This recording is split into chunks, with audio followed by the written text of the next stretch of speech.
Darrell, good morning and welcome to the show. Good morning, Sean. Pleasure to be here again. It's great to have you here with us this morning. We're going to talk about a lot of things. Today, news was made about corporate tax in America. You have a position on that. We'll be talking about that coming up. One of the interesting things for my generation, and not so much so for maybe generations that are still numerically, at least age-wise, behind me, is Social Security. You've had a lot to say about that. But I want to get started this morning by asking you what it was like to run. Not only have you run historically as a Republican before, you're now on the Democratic ticket, but you've already run a successful primary, defeating Rob Mellon in the spring. What kind of momentum did you get from that win, and how have things been going for you, raising campaign funds or just trying to get out and raise awareness for the upcoming election in November? Well, if there's any momentum from the primary, it was the people we met and the contacts we met. It's no news to anybody. It's very low turnout primary, and our primary was the second.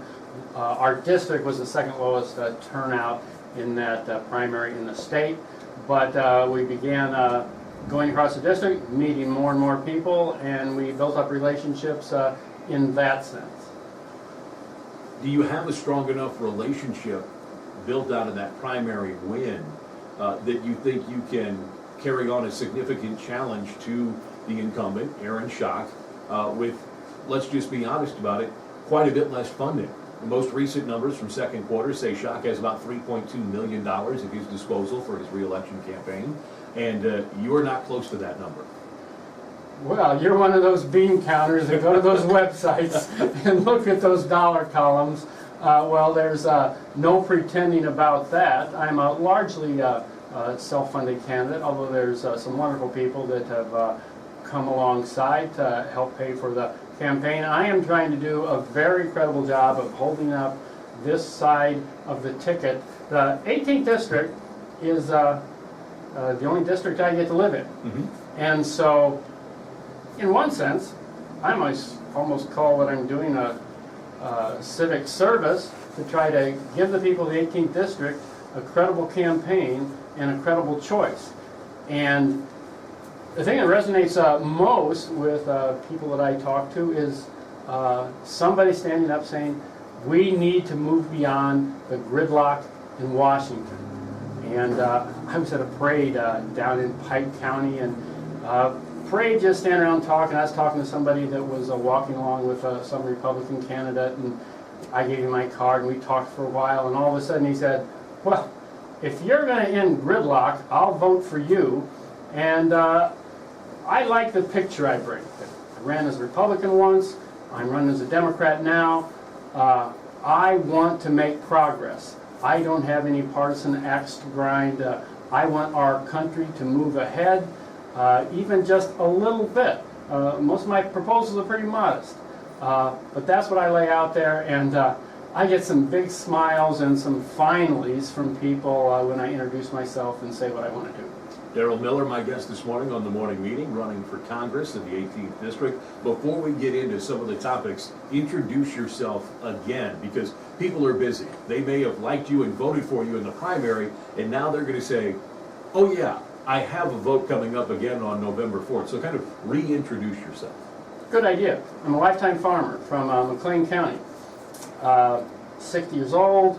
My children are all grown. But I'm an active farmer. I can't believe it. I introduced myself to people, said, oh, so you've retired? No, I'm keeping my day job. I'm going to be in the field in a few weeks. And 4 years ago, in the midst of the financial crisis, I ran as a Republican when none of the candidates that were declared seemed to have any interest in responding to the financial crisis, and I resolved, at least in my district, someone's going to talk about the financial crisis, so I got on the ballot 4 years ago and ran as a Republican. And through that experience, I gained an appreciation that we can really use grassroots, common sense candidates that have plain, simple proposals. The people that were running in that primary really didn't have a lot more to offer than the people that I meet and do business with every day. So I decided I'm going to step up and offer an alternative to the representative Congress in this district. As a farmer, too much rain, or just exactly the right amount recently? September is too much. Too much. All right. It's been too But much. it's for been a me. wonderful summer. I tell my wife, I take a picture, it never looks any better than this. But all of us really hate harvesting in the mud. Darrell Miller, my guest this morning. You've been vocal about your switch from running as a Republican previously to running as a Democrat this year. One of the reasons that you've cited is the Republicans had an idea of kind of compassionate conservatism under President Bush. And in your words, they've gotten away from that. Is that all that it is while you're running as a Democrat, or is there more to it behind the switch? Well, I like the picture it presents, and I'm happy to work with both parties. But I am a pro-life, pro-traditional marriage, want to cut the deficit person. But I am a conservative Democrat, and I've really been heartened. I was up in Hancock County, and some people I introduced myself to said, a conservative Democrat. Well, it's about time. We are tired of those Chicago and Springfield Democrats. And there really is quite a reservoir of what you would call conservative Democrats in the western part of the district here. But I'm committed to working for equality of opportunity. I think every American thinks that we should be a country that offers equality of opportunity. But equality of opportunity just doesn't occur or happen because of market forces or even civil society. It's something that needs to be worked at. And that is a proper role of government to help create and maintain that.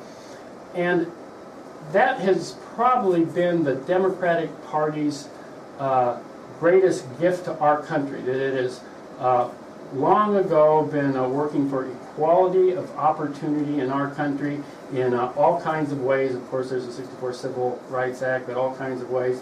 And what I find heartening is that message has actually filtered into the Republican Party.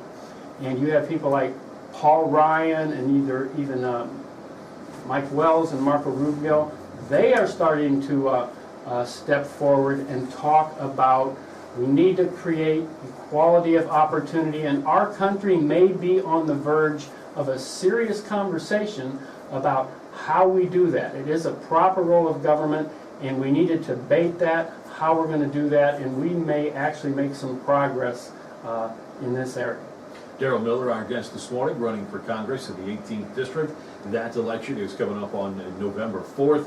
Plenty of people, even dyed-in-the-wool Democrats like Jay Carney, and we'll hear from him later, have said this is going to be a real tough year for Democrats. Is it a year that you paid any heed to that, Darrell, running as a Democrat this time, challenging Republican Aaron Schock?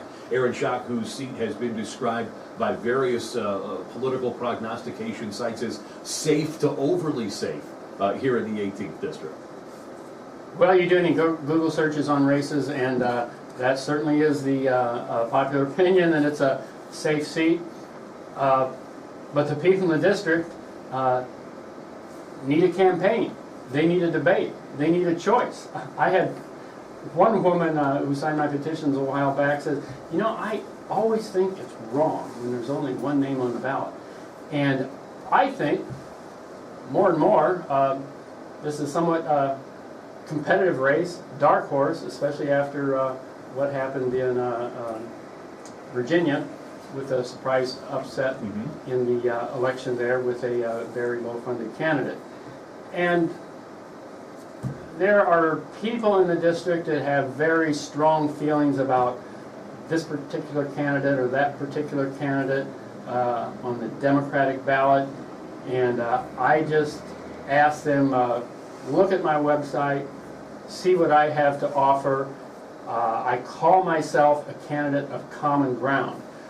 The whole emphasis of my campaign and website is to look at each issue and see what is the common ground between the two parties. And both parties say that they want to address this issue A, B, and C. They all say they want to have tax reform. They want to strengthen Social Security. They want to fix our infrastructure. They want to pass immigration reform. Both parties say they want to do that. And if you look at what they offer, some of their solutions are even the same.